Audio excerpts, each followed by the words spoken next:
My wife died before I could say sorry, and now I hear her every night. My name is Kenji. I never thought I'd be the kind of man who betrays the person who loved me most.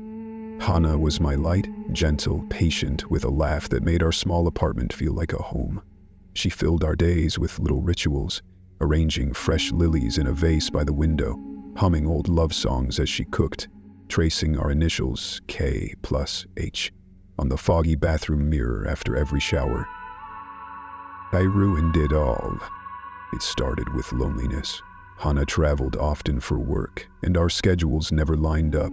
I told myself that's why I slipped, why I answered the flirtatious texts from a coworker, why I let it become more. I thought I could keep it secret, keep it meaningless. But guilt is a shadow that grows with every lie. Hana found out on a rainy Thursday night. I came home to find her sitting at the kitchen table, my phone in her hands, her face pale and trembling. She looked up at me, eyes wide with hurt and disbelief. "Kenji, why?" she whispered, her voice cracking. "Why would you do this to us?" I tried to explain, but the words sounded empty. She screamed then, a sound so raw and broken it made me flinch. She threw my phone across the room, sobbing, her hands shaking as she pressed them to her face. She begged me to tell her it wasn't true, to say anything that would make it better. But I had nothing. I just stood there, silent, as she cried and screamed, and finally ran out the door. I chased after her, but she was already gone, her footsteps echoing down the stairwell, the front door slamming behind her. I waited up all night, calling her phone again and again, but she never answered. The next morning, the police called. Hana's car had skidded off the highway and hit a tree. The rain was heavy, the road slick. They said she died instantly. I collapsed in the hallway, sobbing until I couldn't breathe. The days that followed blurred together. I barely remember the funeral or the endless stream of friends and relatives offering condolences I didn't deserve. I moved through the apartment like a ghost, haunted by memories of Hana in every room. Her slippers by the bed, her favorite mug on the counter, her handwriting on sticky notes. "Don't forget lunch, love you." All reminders of what I'd lost. But the worst was the silence. Our home, once filled with warmth and music, felt cold and empty. I started sleeping on the couch, unable to face our bed, alone. Then, about a month after Hana's death, I heard her singing in the shower. It was early morning. I was making coffee when the sound drifted down the hall. Her voice, soft and clear, singing the same old love song she always sang as she washed her hair. I froze, mug halfway to my lips, heart pounding in my chest. The water was running, steam curling under the bathroom door. I crept closer, barely daring to breathe. I opened the door and saw her silhouette behind the shower curtain, head tilted back, hands running through her hair, just as she always did. Shaking, I almost dropped to my knees.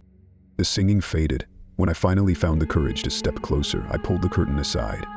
The shower was empty, but the mirror was fogged, and in the condensation, our initials, K+H, were traced inside a heart, just like always. I wiped it away with a shaking hand, but the next day it was back. Every morning, the same thing. Her song, her silhouette, our initials on the glass. Other things started happening too. Her slippers, which I'd packed away, reappeared by the bed. The radio in the kitchen would turn on by itself, always playing her favorite song. I'd find fresh lilies in the vase, even though I hadn't bought any. Notes in her handwriting would appear in my jacket pocket or on the kitchen table. "I love you, always." I started seeing her out of the corner of my eye, her reflection in the window at dusk, her shadow gliding past the bedroom door. One night, I woke to find her standing at the foot of the bed, her hair wet, her nightgown clinging to her. Her eyes were full of tears and anger, her lips trembling. "Why did you hurt me, Kenji?" she whispered. I sobbed, begging her to forgive me, but she only shook her head and faded away. The guilt was crushing. I stopped eating, stopped sleeping, stopped going to work. I wandered the apartment, talking to her, begging for forgiveness. Sometimes I'd hear her voice answer, soft and mournful. "Why, Kenji, why?" Other times, I'd hear her singing the same love song over and over. I realized she couldn't move on. Even in death, Hana loved me. Even after what I'd done, her spirit lingered, trapped by grief and love. She rejected my betrayal, but her love for me was stronger than her anger. She was stuck, and so was I. The days blurred together. The apartment felt smaller, the air heavier. I started to believe that if I just apologized enough, if I just showed how sorry I was, she'd forgive me and finally be free. But the guilt was too much. I couldn't forgive myself, and I knew she couldn't either, not truly. I saw her silhouette everywhere, heard her singing every morning, felt her sadness in every corner of the apartment.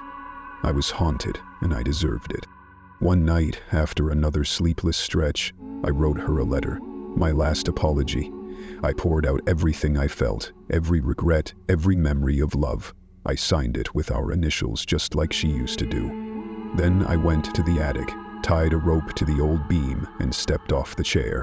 As the world faded, I heard her singing one last time, soft, sad, and full of love.